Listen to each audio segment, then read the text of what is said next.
Terumah, contribution. Exodus chapter 25 verse 1 to chapter 27 verse 17. Exodus 25.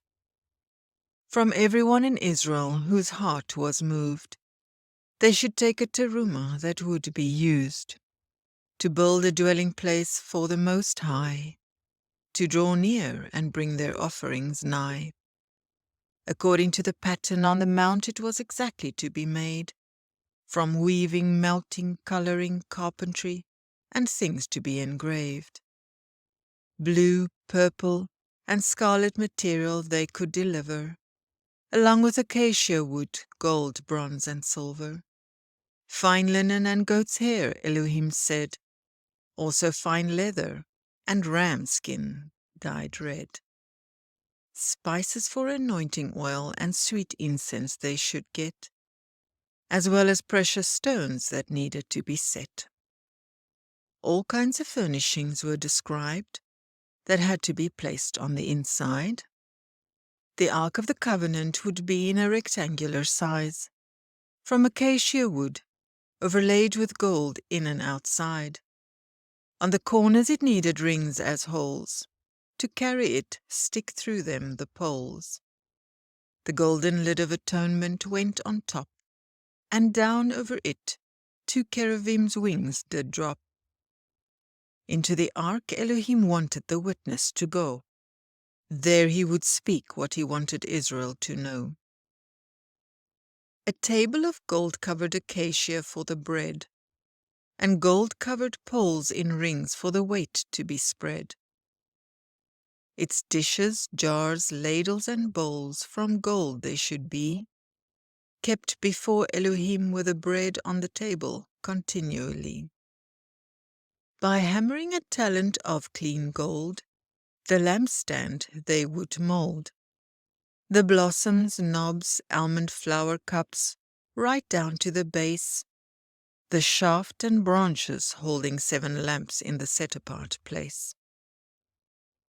All its utensils also of gold were fashioned, just like on the mount was given the pattern. All this should be made excellent and well, for Elohim with his people to dwell. Exodus chapter 26.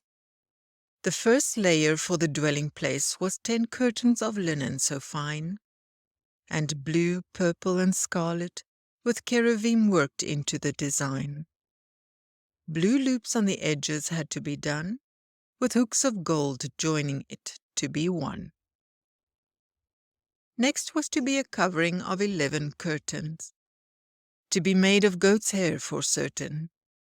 On the edges they should put 50 loops, pulled into one with 50 bronze hooks.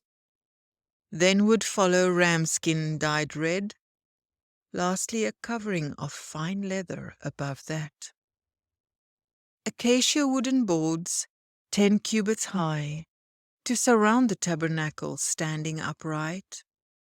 40 for north and south, 8 for the west to be covered with gold, 2 tenons each into silver sockets to firmly uphold. Place acacia bars across on the south, north, and west, 5 each. The middle bar would from end to end reach. In the boards add rings in gold overlaid, to serve as holders in which the bars could stay. Cherubim embroidered onto fine linen with scarlet, red, and blue. For the veil hanging from golden hooks, that would do. On 4 columns of gold over acacia wood, in sockets of silver they did stood.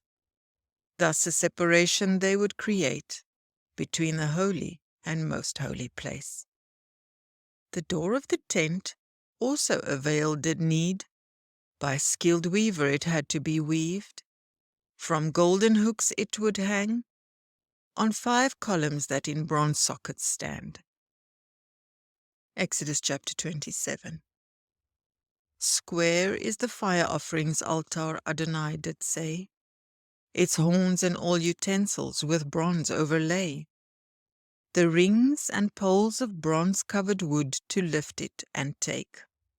As shown on the mountains, so the altar they must make. On the columns around the courtyard hang fine linen for screens. A blue, purple, red linen covering for the gate on the east would be seen. With silver adorn each column's hooks and bands, with bronze for the pegs and sockets on which they stand.